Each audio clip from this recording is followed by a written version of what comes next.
Today I'm going to talk about property investing and how we can plan our futures by building property portfolios. Just starting like Ali did, a little bit about myself. We migrated here to Australia in Sydney back in the mid-70s. I know I don't look that old, but it's true. I was a baby, and we lived in Sydney all our life, but different times. Ali mentioned, a lot of you guys have come to Australia with education, which is recognised. When my parents came to Australia, their education wasn't recognised. I was the only coloured kid in school, I think up until high school, growing up in the suburbs of Sydney. So it's a very different background. And the areas I live in now, when I get on a bus, it's very much looking for the white kid on the bus, whereas when I was a kid, it was very different. So, I think the gentrification and migration of Australia has been a great thing. But the times are different. My parents had 2 jobs. They bought a house, paid it off, bought a house, paid it off, bought a car, paid it off. And there was no real leveraging of banks. There was no thought about building big portfolios, because the conversation around the dining table was really just about survival and raising the 3 kids, supporting their families back in India, and looking after their community as well. So, and then Korea, I've come from a background, my last sort of 12 years has been before property in loyalty marketing. So we ran the big credit card programs for the big banks in Australia, Citibank, Amex, Westpac, Commonwealth Bank. We ran airline programs as well. I got to live in India for 4 years with my family. The kids were very young, and build a company there around loyalty, working with Citibank and HSBC and Standard Chartered Bank. So, but why property for me? Ali's talked about why build wealth. For me, it was about having options in life. So my option was always I wanted to be an entrepreneur. I wanted to try something different. I loved the corporate world. It was all very exciting. It was very well paid. But I wanted something different in my life, which was to take a risk and follow my passion. My passion happened to be property investing. So again, got the licenses, got the skills. I immersed myself in the property sector. There wasn't a lot of this type of events going on back then. It was mainly house and land packages and off the plan type of education, which wasn't great, but at least I got to learn about the property market, read a lot of books, and then did my qualifications and started our buyer's agency, which is Search Party Property, now 6 years ago. What I want to talk about today is how do we build wealth through property, and a little bit of psychology around building those portfolios. And I guess a lot of people ask why property investing. As a financial planner, Ali will give you different strategies, different ideas on how to build wealth. We talk about property because that's what we know best. And, we look at it as a regular revenue stream from a positive gearing perspective, long-term wealth building, holding property for not 5 years, not 3 years, but for 20 years, long-term portfolios that really gives you generational wealth. It's a tangible asset. People like property because you can touch it, you can feel it. It's not a cryptocurrency which doesn't exist, or it's not a share that you'll never get to touch or feel. The power of leverage is probably one of the key positives and benefits of property investing, where we can actually go to the bank and they give us 90% loan. We only have to put a 10% deposit. Can't do that in a lot of different asset classes, and that's where, for me, finance is key. A good mortgage broker is the key to success in property investing, because if we don't have money, we can't invest in property. And obviously tax benefits. So I always believe you do not invest in property just for tax, but there's certainly benefits depending on your strategy, on your income, on your tax rates, that benefits of property investing.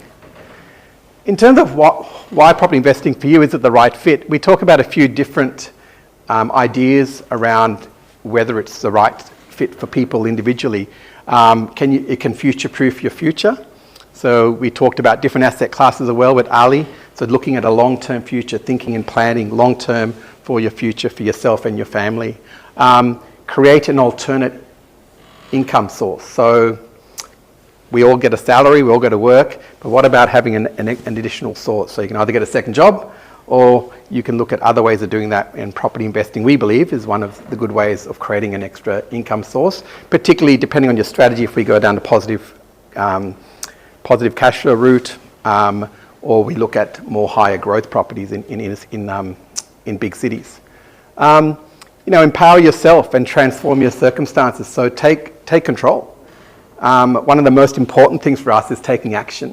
So we can talk about property and you can consider doing things. A lot of people procrastinate for days and years. I've had so many people who tell me year after year the market's going to crash. Last year, remember, we talked about the mortgage cliff and the whole world is going to end and no one's going to be able to afford a house. We're going to live in tents. And it never happened. So for me, it's about taking action. What actually happened was Perth went up 30%, Brisbane went up 15%, Sydney went up 15%, and people who didn't take action now are so far behind the eight ball, they can't get back into the market because they didn't take action at the time when they had the finance. Pursue a disciplined strategy. Don't just go and buy things because that's what you heard at a barbecue or that's what you saw on the front page of the newspaper. Obviously, a lot of that is clickbait, and a lot of the experts need to push you into certain areas for that. So we would think about what you're doing, talk to experts, not just myself, there's lots of experts out there, educate yourself and take control of your financial future. And the replication part of property is what I love, that you can buy one property, you earn some capital growth on that, you can take that money out, leverage it, as I mentioned before, go to a bank and get more money, and you can rinse and repeat, and that's how we build portfolios over a long period of time. And that's something I'll talk about in this slide deck.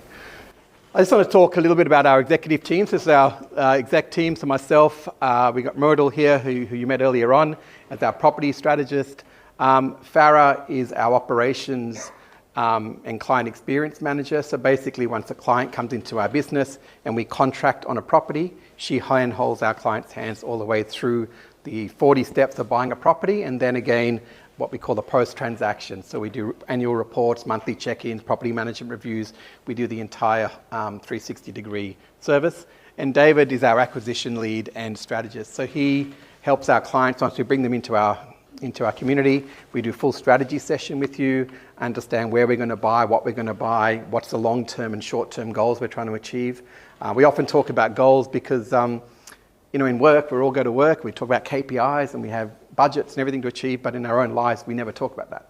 We never set goals because we think it's just going to happen and we'll just go to work, and 1 year turns to 10 years and 10 years turn to 20 years and we still haven't done anything with our incomes, and that's where we like to talk about goals and set up those goals for our clients. I thought I'd just a slide here about why clients use us or use buyer's agents particularly. A lot of people probably haven't used a buyer's agent before, not quite sure what a buyer's agent does. I guess probably a few of the key ones to me here is, one is saving time. Our perfect persona client is 35, 45, a couple of kids, both have jobs, and so time is tight. A lot of kids sport on the weekends, they don't have time, they're not going to go to auctions every Saturday morning. If you're buying interstate, which most of our clients are buying, probably 90% of our clients are buying in a state they don't live in, how can you get to Perth, Brisbane, Sydney, Adelaide to go and look at property on the weekend? So that's where time is a big factor for us. Negotiating is probably a big one. I was quite surprised. I saw a statistic, the average Australian buys 3 properties in their lifetime. 3 properties. So that kind of got me thinking that obviously negotiating isn't a huge skill set of the average Australian in negotiating. Remember, we're up against a sales agent. A sales agent gets paid by the seller. They do not work for the buyer. And they are trained, the good ones are, psychologically trained on how to get the highest price every day for the property they're selling. That's their job. They have to get the highest price because they get paid a commission on the sale. So to negotiate against these guys is very different. And we train our team on how to get the best deal, the best price, the best terms for our clients, and that's a really big skill that takes a lot of time. We're negotiating on a dozen deals a day, per week, per month, per year. 6 years later, that's thousands and thousands of deals that we're honing our skills on, which, again, the average Australian is buying 3 properties in their life. It kind of shows you that it really does take a lot of time and effort to bring the best deals to the table. Probably the last couple, team on the ground, is probably a big differentiator. So one thing we've invested in heavily is our team in each city. So Sydney, Melbourne, Brisbane and Perth. We have a team on the ground looking for deals every day, talking to the agents, building our knowledge, building networks of agents. That's how we get off-market and pre-market deals. They know us, they know we're good at what we do, they know our clients are educated, they have finance ready, they're going to buy something, they're not tie-kicking. And having that presence on the market has really been a big differentiator for our business, is to invest in people on the ground in each of these areas. Probably that's probably the key ones. I mean, strategy, I've probably bored you with that word already, so did Ali, but it's a really important thing. And so that's why we're very focused on getting that strategy right and then start building out. Doesn't mean we need to follow it day by day, but if we can say we're going to build a four property strategy, how are we going to do that over maybe 8 or 10 years? That's probably all we need to achieve to get to retirement. The current statistics show we need $2.5 million of unencumbered capital, so let's say cash, to retire, and to retire on $2,000 a week. That gives you a holiday a year, a pretty nice lifestyle. Most people can live off that, but you need to have that $2.5 million today. Obviously, that'll be pegged against inflation at retirement, but that's what we need today, and so we have to build a strategy. How do we get to there from today? We have to work backwards, not forwards. So that's what we like to do with the clients. In terms of how we buy property, so data leads us to the directions of where we want to go. So a lot of those brands up there you won't know, and that's okay. We're probably paying about $20,000 on subscriptions alone. Matusik, HTag, DSR, Suburb Trends, these are all software companies, and they're delving into a lot of open source data and pulling out algorithms for us to use, and then they're putting it in their systems and heat mapping it. And so we have an economist in our business, Nathan, who lives in Brisbane, and his job he's a geek, obviously, and his job is to just stroll through those data sources and really pull out the metrics that we want to put to our clients. So part of it is future planning. Where are we going to buy? A good example is reading the Western Australian Government annual report. 3-4 years ago, the metrics look good. High migration for students, new universities, hospitals, roads. They built a whole new 6-lane freeway with a railway line down the middle of it, up to a new, in Joondalup, into a new development there. Now that's forward planning by government. And then the one that caught my eye was a $5 billion Navy redevelopment in the Rockinghamshire. So I went over there for a week, went up and down the coast, and realised that this is going to be the next boom, which sounds crazy because Perth hadn't grown in 10 years. So why would you go and invest in Perth? But this is where data gives us some hints and where to move and where to buy. We've bought hundreds of properties in that Perth area, and that's been great for our clients. We've been able to buy 2-3 properties over that time. The average growth for our clients last year in Perth was 30%. So if you got onto that last year, or even 3 years ago when we started buying, you can see how you can replicate and buy maybe potentially a couple of properties, maybe not all in Perth, maybe one in Perth, one in Brisbane, one in wherever it might be in Melbourne. So that's what data leads us. And the analogy there of the funnel is us looking at that top end data, bringing it down the funnel, and then having our local experts on the ground who know the streets, know the good side of the streets, the right side of the railway line, whatever it might be. We know that. A good example, the other day, we're doing a property up in northern Queensland, and one side of the actual coastline, or the major main road, it's double the price of insurance. Why? There's no reason why. An actual scientist picked that up for the GIO and said, we're going to charge double there. Potential for storm or something, some must have happened over the years. Now, a normal investor wouldn't know that because you're not going to have that knowledge. So having that expert on the ground, they know exactly the areas. Flooding is an important one, particularly in Brisbane and areas of Queensland. So we need to know these areas. Obviously, a lot of things we can get off council websites, but some of these things change over years. So we need to have that local knowledge. What type of properties do we buy? A lot of people ask that question, so I thought I'd list them out here today. So folk, I'd say 90% of what we do, maybe 80%, is established properties. So 4 bedrooms, 2 bathrooms, double garage on a nice block of land. It sounds boring, but it's replicable and it works for us and our clients. We do new builds, but it's really specific on a client's requirements. So a lot of our higher income earners, people what I call with rose-coloured glasses, who want something new and shiny and that's not going to cause them any repairs and maintenance. So we can make that work for them in specific areas with good builders like Metricon, and we work with these type of guys to help our clients. Units and townhouses, we don't buy a lot, but obviously if budget doesn't persist, we like low-rise, so we don't want to be buying high-rise apartments. We can create equity in units and apartments by doing minor renovations, so paint, carpet, a little bit of renovations. We buy a lot of blocks of apartments, 4 blocks or 6 blocks, particularly for our high income earners, because those are we own the strata and we can slowly renovate these smaller blocks for our clients as well. Great for super funds, although we can't renovate the super fund, but these blocks are great for the super funds from a cash flow perspective. Units do have traditionally better cash flow. Duplexes, again, strata title those, you own both sides of that, and obviously better rental income, and probably a little bit more assurance because if one's not tenanted, the other one is, vice versa. If you want to sell one day, you can keep the other one. So that give you a bit of insurance. Commercials, probably that next stage. A lot of our clients, maybe when they get into their 50s, have big super funds, looking for the future, looking for higher cash flow. So that's where we like commercial property for our clients, and that's something we're getting more and more into as our business grows because we're getting a lot of call for that. Development, we're not developers. I don't like developing, but we know how to find the right type of properties for people who like to develop. So that one there is in Brisbane. We can cut that up into 6 blocks. It's already got rezoned, but that client's happy. It's a duplex. He'll just hold it. And we're waiting for the next zoning because you can see there's a little medical centre next door. We know that's going to get rezoned maybe in 5 years. There's no rush. He knows that if we can get that rezoned in time to come, that's when the big ticket price comes on that property. And manufactured equity or manufactured growth. So that's a granny flat, so we can buy a bigger block of land, very common, and put a granny flat at the back of it and try to get high yield, high income. Very popular in Melbourne as well, actually. There's a lot of areas now we can do that in. So that's a good strategy as well for cash flow. In terms of building a portfolio, here's a very simple calculator that we use a lot of our clients.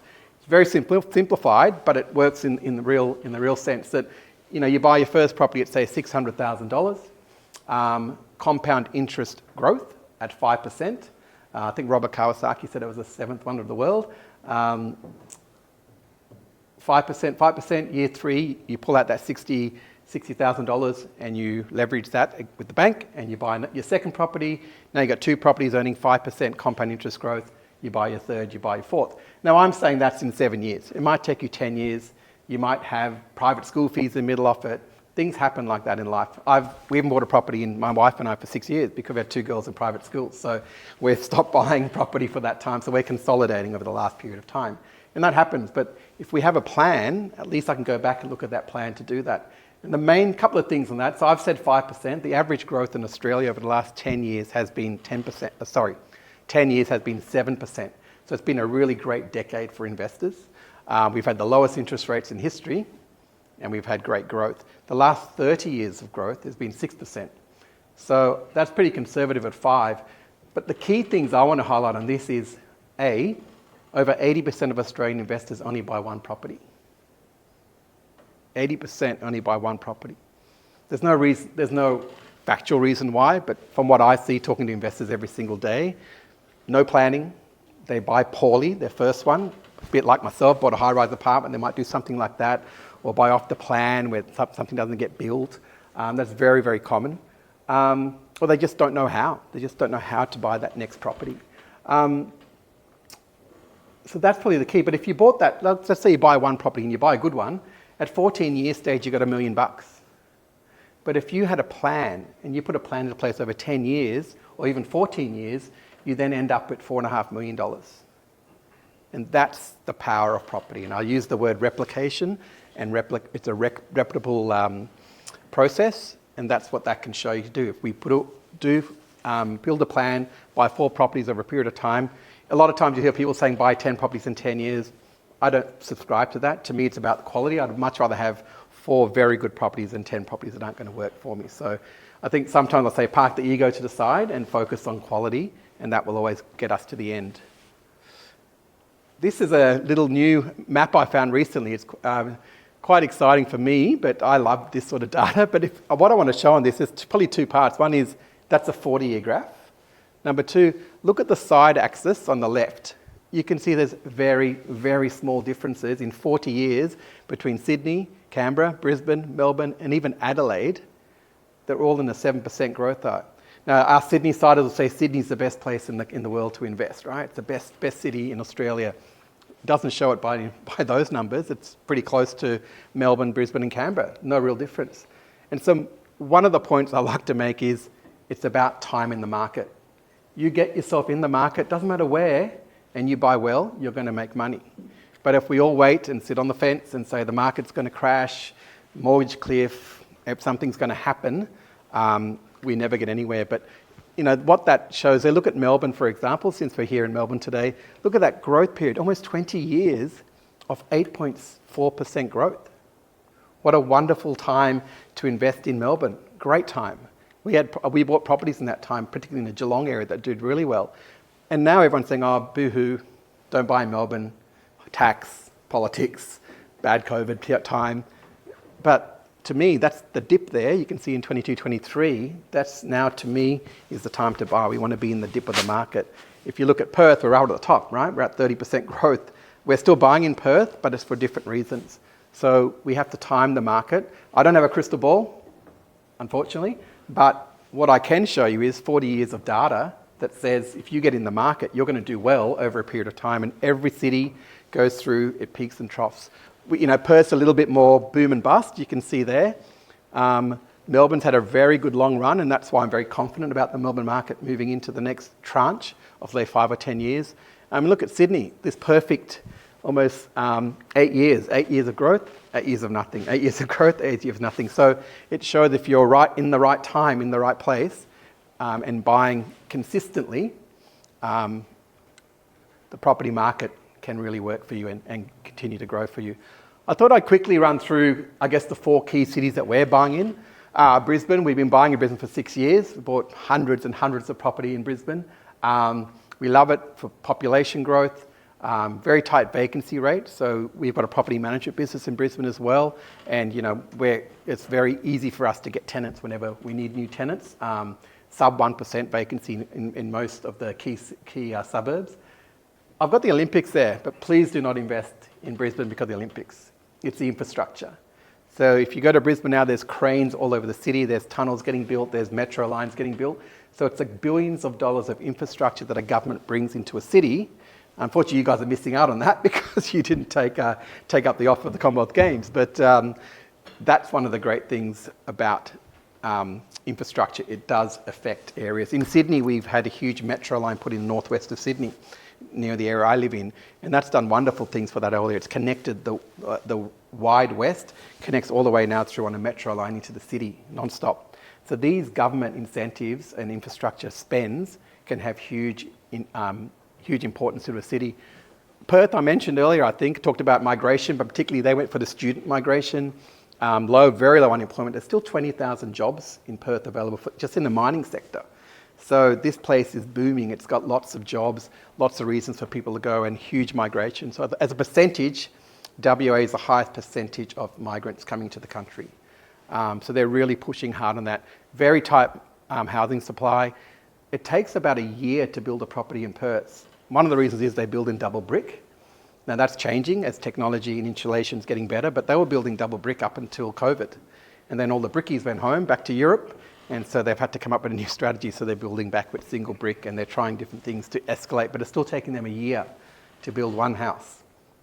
That's once they pour the slab of concrete. So that's a very long time, whereas in Melbourne and Brisbane, they can bring them up in about 3 months. So that's one of the issues and what's causing the supply issues with Perth. Melbourne, again, migration is wonderful here. Still a huge amount of migrants, Chinese and Indians are the top 2 nationalities. It's a strong and diversifying economy. You look at the skyline there. Every head office is got their logos here in Melbourne, which is wonderful. It's got a robust job market and comparatively low competition. So right now, when we're negotiating for deals every week, we're doing really good deals because the competition's low. Investors aren't coming here. They're a little bit scared about your land tax and your stamp duty, but I look at that, when I did an analysis, that it's about a $2,000 difference between Melbourne and Brisbane in buying a similar type of house. $2,000 over 20 years is not a lot to worry about. So I would always look at that as a long-term gain and capital growth and the opportunity of buying in Melbourne rather than looking at that $2,000 tax. That could change. You get a new government in next term, and that could be wiped. And so if you've bought in now before that boom or competition comes in, I think it's a really good time. Different price point though. We know we're having to buy in that sort of with a 7 in front of it at least in Melbourne. So it's a bit different to where we're buying in Perth only a few years ago with a 5 in front of it. In Brisbane as well with a 5 in front of it. So different strategy, different price point. And Adelaide's probably a city that surprised me the most. I didn't really go into the Adelaide market. I didn't get caught up in the hype. It did very well. My only issue with Adelaide from a long-term perspective, a lot of the economy is propped up with the government. government jobs, government infrastructure. A lot of the administration from the federal government went to Adelaide. I've got the shipping, building the ships there. People are saying if Trump gets in, that could have an issue long term. That's all great. I mean, I don't think we should invest because of government politics, but it's just one of the reasons why I haven't gone heavily into Adelaide. We bought a handful of properties only in the Adelaide. I thought it'd be nice to just show you guys some real life case studies of people that have actually bought with us recently and sort of seen the different types of properties and why we bought. You know, Michelle was a single lady. She had a few properties rebuilding due to divorce, and so she wanted to get on the property market. She had a little bit of cash, and so she bought a property in Loganshire, south of Brisbane, in about 35 kilometres from south of Brisbane. She paid that $540,000, and that's now valued at $650,000. So she had 22% growth in 1 year. So that's a wonderful achievement for her, and that really sets her up now for whatever she wants to do, whether she buys another property, which is part of her strategy. These are a couple here who didn't have a huge budget. That's only $435,000, but they wanted something a little bit newer, so we had to go smaller land. So in Perth, for some reason, when all this land, all the new estates have been built on smaller blocks. So you can see that's quite a small block, but a brand new home, 3 bedrooms, but look at the growth on that, 29%. So for this couple, that really changes the dial for them, because now they've made $100K in 1 year's time. They can roll again, which they wouldn't have been. They weren't able to do that with only a $400,000 buy price.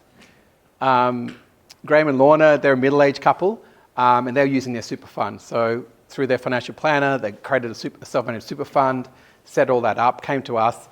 They had a budget of about $600,000, and that's made $100,000, so 32% growth. So these are all those Perth properties I mentioned about if we got into that Perth market back then. And that's a nice clean house, double brick house in Perth. And so that's not going to give them any repairs and maintenance issues at all. And the fourth one is Vikram and Brinda. They've also bought 2 properties now with us, and they're looking strong jobs, very good jobs and incomes, but only had the house, hadn't got any investment, just got busy with kids and everything else going on. So again, we bought in Wellard in WA, and again, they've made 30% in that what's that? Not even a year. Yeah, so they've done very well with that house as well. But you can see, these aren't old shacks, these aren't tin sheds, these are good quality homes. We do buy some shacks because some people are looking for development opportunities where we can either knock down and rebuild, or we can subdivide, or we can do other things, or we can renovate and make money through renovations. But these are good quality homes. So again, it'll all depend on each individual strategy. And the last one is Burpengary, higher budget, good financial position, this couple. And so their growth at 12%, which is still, 3 times, 2.5 times more than the average growth in Australia, so for that year. So still a very strong purchase for this couple. And that's it for me in terms of the property portfolio and how to build. I guess in ending, please feel free anytime to get in touch with me or my team. My details are up there. We're now going to throw back to Myrtle, and we're going to open the floor for some questions. I think first we've got one of our clients are going to come up and have a little bit of an interview at Myrtle around property investing, but still I'll be here at the end and happy to take any questions. So thank you for listening.